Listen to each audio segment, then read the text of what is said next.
Hey guys, welcome to my channel. In today's video, I'll be talking about tips for high school seniors applying to college. And if that is you, please stay tuned to this video and I'll be right back. Talking the things that you say, where they make you feel alright. And I catch a vibe anytime that I look in your face. Tell me why you look. My first tip, as cliche as it may sound, is start early. And by start early, what I mean is make sure you are giving yourself enough time to do your research, to think about what schools you want to do, and to get your mind right and get your documents or whatever materials you need right.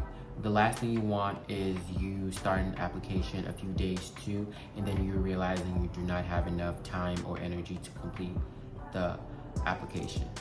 Tip number 2 is do your research. Research what kind of school you want to go to. Do you want to go to an Ivy League or a state school or a community college? Doing your research will give you enough time to know what kind of school best suits you as a student. And doing your research also opens your eyes to different kind of other schools that you might have not thought of. So that's a good thing about doing your research and learning more about what kind of school you're applying to.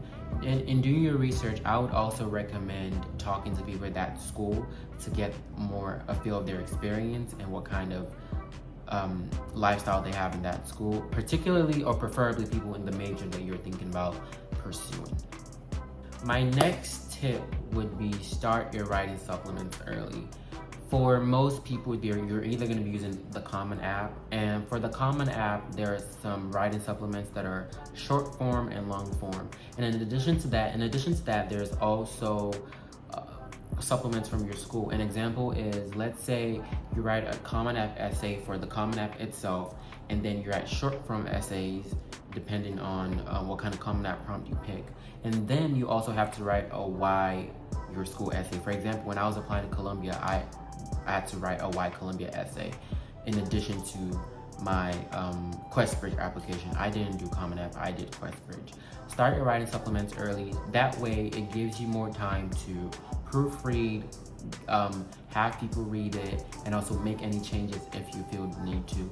You do not want to give whatever school you're applying to a writing supplement that's not the best, and you do not want a writing supplement that doesn't show who you are as a person.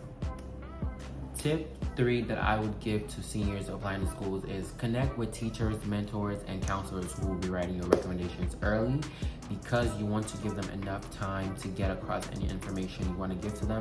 An example is giving your counselor at least a month or 2 months in advance. I was actually an overachiever. I gave my counselor 6 months in advance to write my letter of recommendation.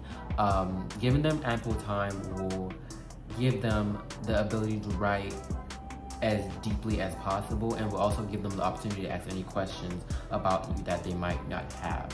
So when it comes to teachers, make sure you're choosing a teacher who knows you well and can write deeply about you. The last thing you want is a teacher writing a vague letter of recommendation for you and you're not getting into the school you want to get into. We all are applying to colleges in order to get into a school. An example of what I did when I was a senior was that I had talked to the teachers who were going to write my recommendation letter the spring of my junior year. So I had told them in March of junior year, and I gave them 6 months in advance to write my letters. And I chose teachers who had taught me 9th grade, 10th grade, and 11th grade because I felt like they knew me the most. So that's another tip that I would give. Another tip, which is also very, very important even after you get into the school that you apply to, is maintain a high GPA. I've seen a lot of seniors get this thing called senioritis, whereby once they're in the school that they want to get into, or once they are where they are, they do not feel the need to do well in school anymore. Keep in mind, you are applying to schools with a certain GPA, and colleges expect you to either maintain that GPA that you got in with or raise that GPA. You never want to lower your GPA, because that can actually cause the school to actually take back their admission, and that is one thing you do not want after telling everybody you've gotten into the school of your dreams.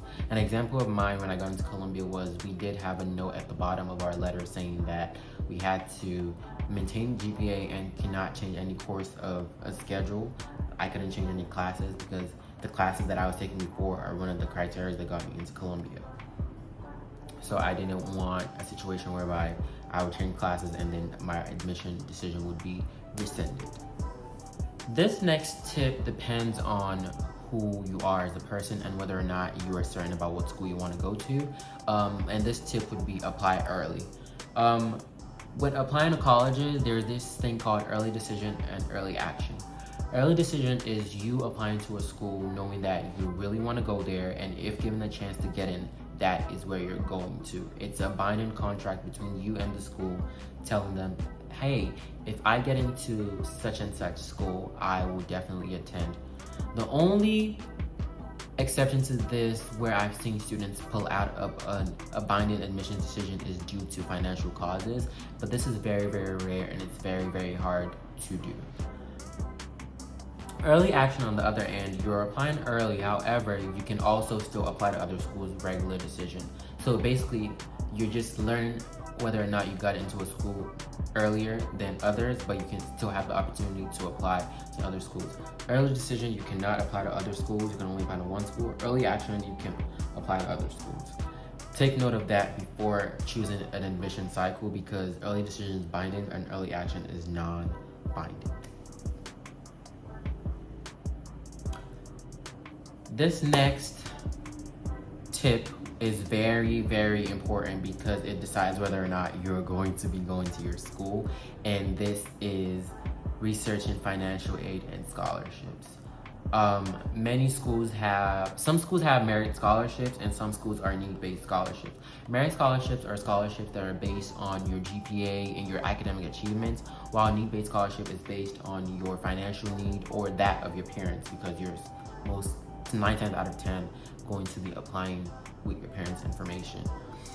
Researching outside of financial aid from schools, I would also recommend applying to scholarships. I particularly applied to a handful of scholarships, which really helped me in my senior year, but I also did get need-based aid from my school, Columbia. Research local scholarships, state scholarships, and national scholarships. And a pro tip I would give to anybody who is doing their research on scholarships is start early and also apply to as many as you can, even if you think you're not qualified. I've applied to multiple scholarships that I didn't think I was qualified for that I eventually got, so never count yourself out when it comes to scholarships. And there is always much more money. It is better to have more money than have less money and not be able to go to your school.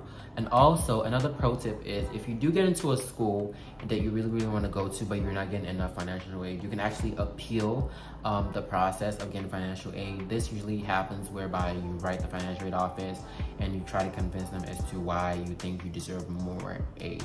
So do your research on financial aid and scholarships and try to get as much money as possible. This can also lead to many students having a refund, and a refund is whereby you get more money, excess money, after your bill has been paid in school.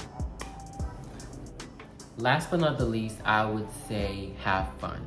Have fun in this process. Even though the college admissions process can be a daunting and challenging task, you do not want to make it be a draining process. Have fun while applying to college, but also learn as much as you can. And if you have enjoyed this video, please give it a thumbs up and a like and share if you want to. And I hope to see you all in much more videos. And good luck to everybody applying to colleges.